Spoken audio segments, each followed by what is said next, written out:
संयोजन का ध्रुवण, और इसको क्या बोलते हैं, पोलराइजेशन। लेकिन थोड़ा सा मैं कुछ चीजें साइड में लिखा हूं, छोटी छोटी चीजें जानने के लिए। परावर्तन आप पहले से पढ़ते आ रहे हो। प्रकाश का लौटना क्या कहलाता है, परावर्तन। ठीक है। अपवर्तन भी पहले से पढ़ते आ रहे हो। माध्यम में प्रकाश यदि प्रवेश कर जाए, जैसे पानी के अंदर, कांच के अंदर, हीरे के अंदर, तो हम उसको क्या बोलेंगे, अपवर्तन बोलेंगे। अब इसमें जो नई चीज पढ़े हैं, हम पढ़े हैं व्यतिकरण, विवर्तन और ध्रुवण। यदि एक लाइन में समझना चाहें तो यदि तीव्रता बदलती है प्रकाश की तो व्यतिकरण कहलाता है। यदि प्रकाश मुड़ता है, कल हम लोग पढ़े थे, किसी से टकराया और मुड़ गया तो क्या कहलाया, विवर्तन।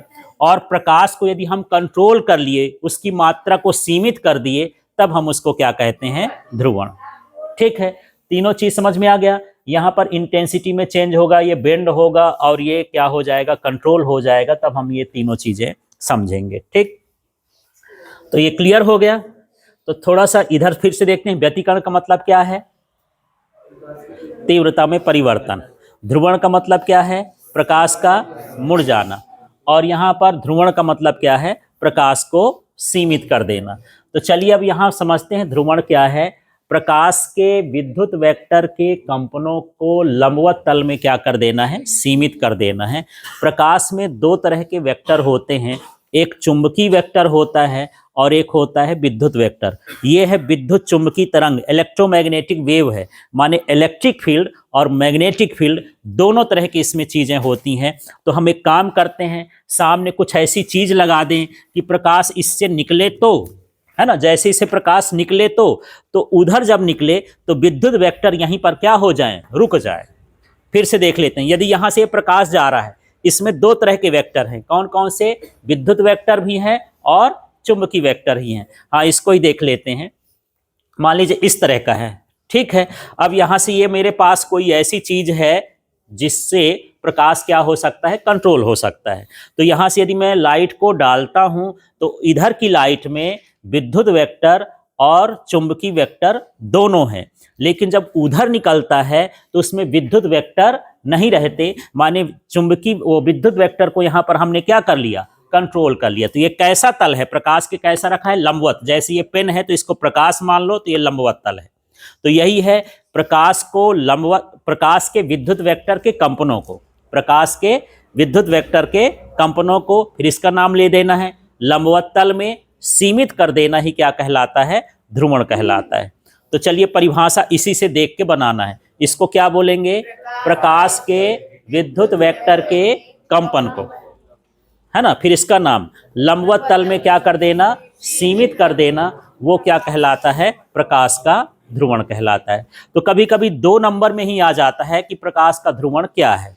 तो याद हो गया, प्रकाश का क्या, प्रकाश के विद्युत वेक्टर के कंपनों को लंबवत तल में सीमित करना। The restricting of light, electric vectors of light in the perpendicular plane is known as polarisation. ठीक है। अब कभी कभी खाली स्थान में जब आएगा तो इतनी बड़ी परिभाषा नहीं देता, सीधे लिख देता, प्रकाश का सीमित करना, प्रतिबंधित करना, नियंत्रित करना खाली स्थान कहलाता है ना। वो क्या कहलाएगा, ध्रुवण, खाली स्थान में हो जाएगा। अब क्या हर चीज से वो कंट्रोल हो जाएगा, जैसे इन्होंने अपना ये जो है राइटिंग पैड दिया, अब इस राइटिंग पैड से क्या प्रकाश कंट्रोल हो जाएगा, ये ऐसे नहीं होता है। इसके लिए कुछ डिवाइस बनाए जाते हैं जिनको हम क्या बोलते हैं, ध्रुवक, या क्या कहला गया, हाँ, पोलेराइड। और इसमें नाम में ही इसकी परिभाषा है, जो समतल ध्रुवित प्रकाश को उत्पन्न करेगा। वह युक्ति जो समतल ध्रुवित प्रकाश को क्या करती है, उत्पन्न करती है, उसी को हम क्या कहते हैं, पोलेराइड, है ना। तो यहाँ ध्रुवण और ध्रुवक दो अलग अलग चीज है, परीक्षा में कंफ्यूजन में नहीं रहना है। कभी आया ध्रुवक किसे कहते हैं, कभी आया ध्रुवण किसे कहते हैं, है ना। तो जब र वाला रहेगा तो पूरी परिभाषा लिखना है, क वाला रहेगा तो उसमें डिवाइस का लिखना है ना। तो वह युक्ति जो समतल ध्रुवित प्रकाश को उत्पन्न करती है उसे हम क्या कहते हैं, ध्रुवण कहते हैं। अब ये कैसा है देख लेते हैं। देखो, मान लो ये जो बीच में रखा है ये मेरे पास एक ध्रुवक है, पोलेराइड है, ठीक है। इधर जो प्रकाश है ये कैसा प्रकाश है, अध्रुवित प्रकाश है, मानिए ये सभी दिशाओं में फैल रहा है, ठीक है, ये बिंदु लगा दिए, ये संकेत है। यदि हम यहाँ पर बिंदु लगा करके इसको दर्शाएंगे, मानिए सभी दिशाओं में क्या हो रहा है, फैल रहा है। ये कैसा प्रकाश हो गया, अध्रुवित। तो यदि आपसे यही पूछ दिया जाए कि अध्रुवित प्रकाश क्या होता है, तो वह प्रकाश जो सभी दिशाओं में फैलता है, ये सभी दिशाओं में जाता है, ठीक है, उसे हम क्या कहेंगे, अध्रुवित प्रकाश कहेंगे। अब इसके सामने एक हम पोलेराइड रख दिए। क्या रखे हैं, पोलेराइड। तो जब पोलेराइड से ये प्रकाश गुजरता है तो विद्युत वेक्टर यहीं ये अवशोषित कर लेता है, सोख लेता है, और बाकी वेक्टर को ये क्या कर देता है, जाने देता है। तो हमको कैसा मिल जाता है, समतल ध्रुवित प्रकाश, प्लेन पोलराइज्ड लाइट। इसमें बिंदु नहीं लगाते हैं। बिंदु का मतलब है कि एक दिशा वाला हो गया। अभी यहाँ पर ये सभी दिशाओं वाला है, और ये कैसा वाला हो गया, एक दिशा वाला हो गया। माने यहाँ पर प्रकाश को हमने क्या कर दिया, सीमित कर दिया, कंट्रोल कर दिया। यहाँ का प्रकाश ऐसा समझो कि ये प्रकाश इधर भी जा रहा था, इधर भी जा रहा था, इधर भी जा रहा था। माने ये चारों तरफ इस तरह से फैल फैल के जा रहा था। इसका ये समझ लो, बिंदी का मतलब ये नहीं कि दो ठो लाइन भरा है, बिंदी का मतलब सभी दिशाओं में जा रहा है। और जब यहां से घुसा तो सारी चीजें अवशोषित हो गई, सिर्फ एक डायरेक्शन वाली लाइट क्या हो गई, निकल गई। माने ये कंट्रोल हो गया, तो इसको हमको क्या बोलते हैं, पोलेराइड। ठीक, क्लियर हो गया। कभी कभी ये पूछ देता है कि इस पोलेराइड का उपयोग क्या है, तो थोड़ा सा उपयोग समझो। पहले तो इसके परिभाषा में लिखता है, क्या करता है ये, समतल ध्रुवित प्रकाश को उत्पन्न करता है। पर हम इसको पढ़ क्यों रहे हैं, क्या जरूरत थी इसकी, तो समझना ये प्रकाश के चकाचौंध को दूर करने के लिए चश्मों में लगाया जाता है। जैसे मान के चलो कि अभी सूर्य ग्रहण या चंद्र ग्रहण जब होता है तो बोलते हैं कि हमको सीधे उसको नहीं देखना चाहिए, कोई काला चश्मा लगा के देखना चाहिए, सामने कांच वाँच रख के देखना चाहिए, क्योंकि उसमें ज़्यादा किरणें आती हैं। ठीक है, अब हमारी इच्छा ही है कि हम उसको देखें, तब एक विशेष प्रकार का चश्मा आएगा। उस चश्मे के अंदर क्या लगा रहेगा, पोलेराइड। अब आप उसको देखोगे तो बड़े आराम से देख सकते हो। जैसे अभी मैं बोलूं कि धूप में जाओ और सूर्य को आप देखो, तो आप थोड़ी देर में ऐसे चकमकी आ जाओगे, माने चकाचौंध हो जाएगा। आंख में अच्छे से ना दिखना माने क्या हो गया, चकाचौंध हो गया। तो उसको यदि आप पोलेराइड का चश्मा लगा के देखेंगे तो उसको बड़े आराम से क्या कर सकते हैं, देख सकते हैं। जो हम अपने यहाँ चश्मा उपयोग कर रहे हैं 400 500 ऐसे वाले चश्मे, तो ये चश्मे पोलेराइड के नहीं होते, वो थोड़ा सा महंगे आएंगे, 10,000 15,000 20,000 ऐसे आते हैं, क्योंकि उसमें फिर पोलेराइड लगाते हैं, अंदर पार्टिकल लगे होते हैं जो उसको सही कर देता है। उस चश्मे को पहनने में यदि आप रात में भी जाते हो ना, बाइक चला के, तो सामने से बाइक की लाइट आती है तो आपको सामने कुछ नहीं दिखता, आप अंदाजे से जाते हो, है ना। तो आप पोलेराइड का चश्मा लगाएं या हेलमेट लगाएं, तो हेलमेट का कांच किससे बना हो, पोलेराइड से बना हो, तो आपको उतनी लाइट आंख में नहीं लगेगी, आप आसानी से उसको देख सकते हो। ठीक है, तो चकाचौंध को ये क्या करने में काम करता है, दूर। बहुत सारी लाइट हो और लाइट आपकी आंख में पड़ रही हो, उसको हम बोलते हैं चकाचौंध। उससे आपको बचना है, आप क्या लगा लो, चश्मा लगा लो।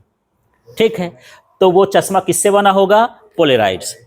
अगला हम देख लेते हैं वायुयान एवं ऊंची इमारतों की खिड़कियों में। अब जैसे हम हवाई जहाज में देखें कि हवाई जहाज तो ऊपर उड़ता है, ऊपर उड़ता है, तो जो धूप होती है वो डायरेक्ट खिड़की पर आती है। अब खिड़की से लोग नीचे झांक के देखते हैं कि क्या क्या माहौल है, कैसा है, तो वो लाइट के कारण दिखेगा नहीं, तो उसकी खिड़की में क्या लगाया जाता है, पोलेराइड। पोलेराइड लगा देंगे तो वो लाइट जो है चमकेगा नहीं, अच्छे से दिखेगा। बड़ी बड़ी ऊंची इमारतें हैं, जैसे अब 50 मंजिल 100 मंजिल की हम होटल बना दिए या कोई भी इमारत बना दिए। अब जब वो ऊपर है तो धूप उसमें ज़्यादा आ जाएगी, धूप को कंट्रोल करने के लिए उसके कांच की खिड़की में क्या लगेगा, पोलेराइड लगेगा। ठीक है, थोड़ा सा इसको देखना, 3D फिल्मों को और होलोग्राम बनाने के लिए, तो मैं थोड़ा सा यहाँ पर रखा हूँ, ये देखना। इसमें एक चमकीली पट्टी आपको दिख रही होगी, यही ये क्या कहलाती है, होलोग्राम। कभी कभी जो अपने अच्छे ब्रांड के लिए प्रोडक्ट होता है तो उसमें होलोग्राम लगाते हैं। आप 500 की नोट देखोगे, उसमें भी एक पतली स्ट्रिप रहती है। जब आप उसको ऐसा ऐसा करते हो तो कहीं 500 दिखता है, कहीं भारत दिखता है, कहीं कुछ इसमें, है ना। तो वो पतली पट्टी किससे बनाई जाती है, होलोग्राम से। यहाँ भी कुछ कंपनी का नाम लिखा है ना। तो इसको आप अलग अलग करोगे तो अलग अलग दिखेगा। एक समय इस तरह का वो आता था, क्या कहना चाहिए, ये राइटिंग पैड, तो आप उसमें टाइगर वगैरह का फिल्म वो बना रहता था। ऐसे करोगे तो टाइगर दिखता था, ऐसे कर दोगे तो कुछ और दिखता था। ठीक है, वो क्या है, एक तरह का होलोग्राम है और 3D फिल्में हैं। ठीक है।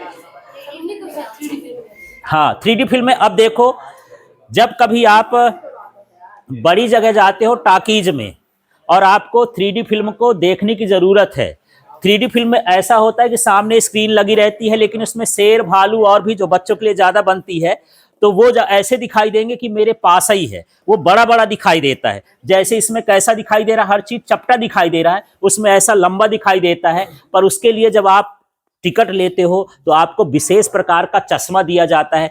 चश्मा उतार देंगे तो सारा कुछ प्लेन दिखेगा, और चश्मा लगा लेंगे तो फिल्म आपको अच्छे से दिखेगी। तो 3D फिल्म भी बनाने के लिए, है ना, 3D फिल्म बनाने के लिए और देखने के लिए हम किसका उपयोग करते हैं? पोलेराइड का। एक बार मेरे साथ भी हो गया था, मेरे भाई साहब इसी तरह से एक मूर्ति लेके आ गए थे, उसमें दिख कुछ नहीं रहा था, ऐसे ही था, है ना, प्लेन था, ठीक है, उसमें कुछ नहीं, ऐसे बिंदी बिंदी कुछ ऐसे ऐसे दिख रही थी। मैं उनसे बोला कि दिखाइए क्या ला है, तो कहीं नहीं, आप नहा के देखना, ये जो है दुर्गा जी की मूर्ति है, अब दिखे ना उसको, ठीक है। बोले कल सुबह दिखाएंगे जब नहा लोगे। थोड़ा उत्सुकता थी, बोले कि चलिए ठीक है, कल सुबह जब आप पूजा करेंगे तब देखेंगे। अब वो बैठे, अब बोले कि लगातार इसको अब ऐसे देखते रहना, आंख ना झपकाना, इसमें आपको दिखेगा, ठीक है। अब मैं ऐसे देख रहा हूँ, काहे को हो? बोले ऐसे पापियों को नहीं दिखता। अब जब वो चले गए तब मैं फिर थोड़ा अकेले से धूप में ले जाके उसमें देख रहा था, तब सही में मुझे जो है पूरी मूर्ति उसमें नजर आ रही थी, क्योंकि वो जो बनाई गई थी वो किस टेक्नोलॉजी से बनाई गई थी? ये पोलेराइड से, 3D फिल्मों से बनाई जाती। तो कई बार ऐसे देख लेते हैं कि जब आजकल ऐसी मूर्ति आती है कि अलग अलग डायरेक्शन में देखोगे तो आपको वो कुछ नहीं दिखेगा, लगातार देखेंगे तो आपको दिखेगा। लेकिन इससे बचने के लिए, पापी न कहलाने के लिए, मैं एक काम और कर सकता था कि यदि मेरे पास पोलेराइड का चश्मा होता तो चश्मा लगाता तो बिना वैसे दिख जाता, डायरेक्शन करने की जरूरत नहीं होती, ठीक है। तो इस तरह से 3D फिल्मों को और होलोग्राम बनाने में भी हम किसका उपयोग करते हैं? पोलेराइड का।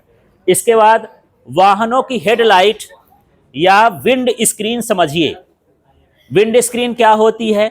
जहां पर ड्राइवर बैठता है उसके सामने का जो कांच लगा होता है उसको क्या बोलते हैं? विंड स्क्रीन बोलते हैं, है ना।